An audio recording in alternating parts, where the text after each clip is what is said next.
Assalamualaikum warahmatullahi wabarakatuh. Perkenalkan, nama saya Fadila Febriani, NIM 192111059 dari kelas HES 4B. Di sini saya akan melanjutkan pemateri sebelumnya tentang pembiayaan usaha dan cicilan pembayaran. Saya akan menyampaikan referensi yang saya ambil. Saya mengambil dari jurnal yang berjudul Jual Beli Taksid atau Kredit dalam Perspektif Hukum Ekonomi Islam yang ditulis oleh Misbahul Khair dari STAI Muhammadiyah Tulungagung dan Ratna Nurhayati, mahasiswi Fakultas dan Bisnis Syariah IAIN Kediri. Yang kedua dari jurnal yang berjudul Jual Beli Kredit Tafsir Ayat Ahkam Para Fuqaha oleh Herian Sani, dosen IAIN Zawiyah Cotkala Langsa. Di sini saya akan menjelaskan mengenai cicilan pembayaran atau biasa yang disebut kredit.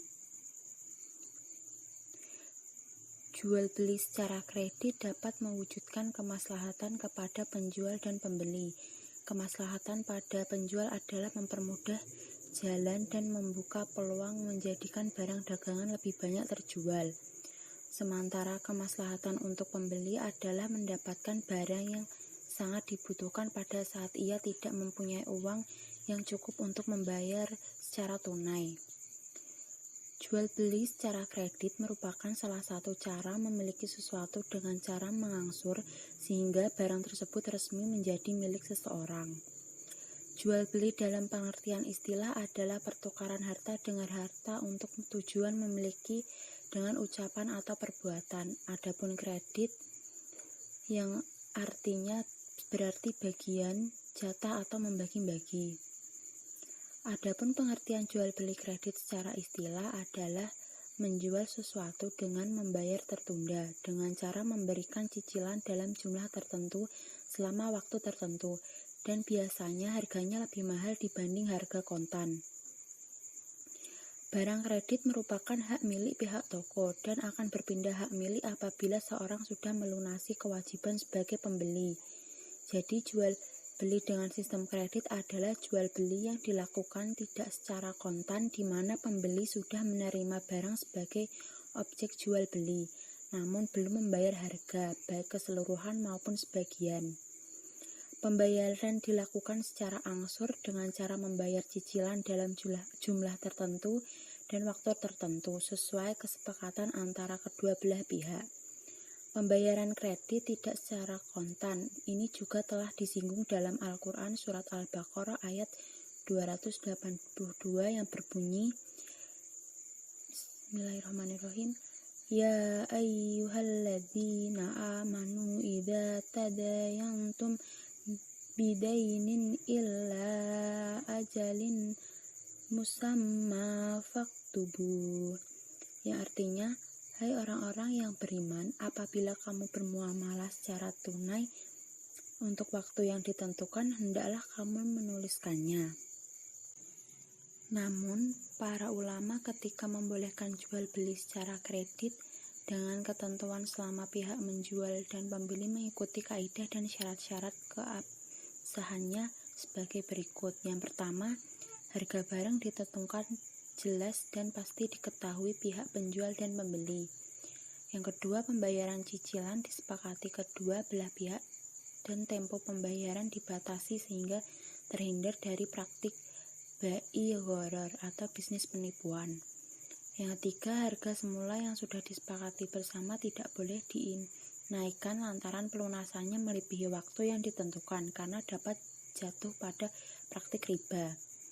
Yang keempat, seorang penjual tidak boleh mengeksploitasi kebutuhan pembeli dengan cara menaikkan harga terlalu tinggi melebihi harga pasar yang berlaku agar tidak termasuk kategori riba.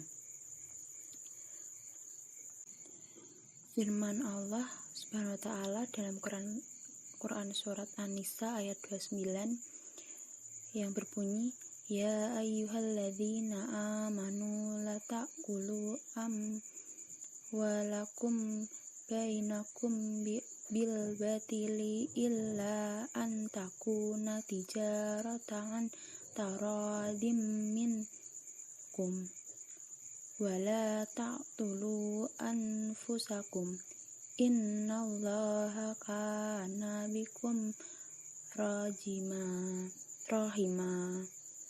Yang artinya, wahai orang-orang yang beriman, janganlah kamu saling memakan harta sesamamu dengan jalan yang batil atau tidak benar, kecuali dalam perdagangan yang berlaku atas dasar suka sama suka di antara kamu, dan janganlah kamu membunuh dirimu, sungguh Allah Maha Penyayang kepadamu. Keumuman ayat ini mencakup jual beli kontan dan kredit, maka selagi jual beli kredit dilakukan dengan suka sama suka, maka masuk dalam apa yang diperbolehkan dalam ayat ini. Hadis Rasulullah SAW yang berbunyi dari Abdullah bin Abbas berkata, Rasulullah datang ke kota Madinah dan saat itu penduduk Madinah melakukan jual beli buah-buahan dengan cara salam dalam jangka 1 atau 2 tahun, maka beliau bersabda, barang siapa yang jual beli salam, maka hendaklah dalam takaran yang jelas, timbangan yang jelas sampai waktu yang jelas. Pengambilan dalil dari hadis ini bahwa Rasulullah membolehkan jual beli salam asalkan takaran dan timbangan serta waktu pembayaran yang jelas.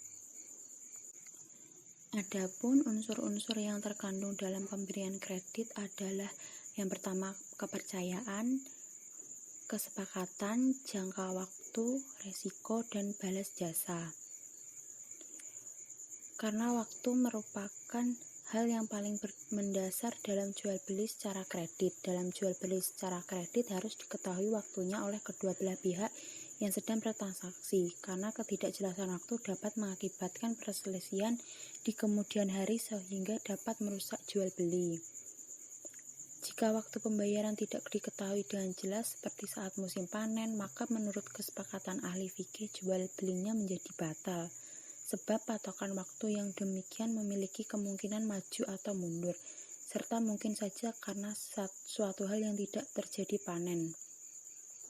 Kalangan mazhab Maliki, Syafi'i, dan Hambali memiliki pendapat bahwa penundaan pembayaran sampai batas waktu yang tidak jelas bisa membatalkan akad, sementara mazhab Hanafi menyatakan bahwa jual beli tidak batal dengan adanya ketidakjelasan waktu yang masih berskala ringan.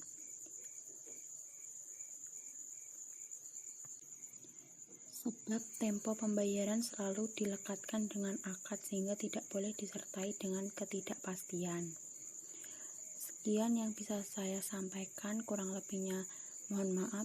Wassalamualaikum warahmatullahi wabarakatuh.